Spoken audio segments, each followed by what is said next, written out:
پێشتر چاکت دەخوار بە ڕوع بەچی ئێستا بوویتە 500. ئای بابە چاکو دەی بە 500.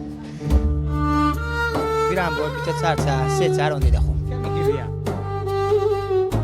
قیسیش گرام نانەقەش گرام وەرە وەڵڵا. تەماتەش 500 یاری چوویتە سەری تەماتەشم نەکڕی. یەک بەتڵ غاز دەیگوت 45. غاز 2 گرام بووە. ئەوە دڵنیاتکەم بە پڕژ ناداتی لە هەموو لای قسەیەکم ئەو غازی کە دەنێری دەبێت و پڕ نییە.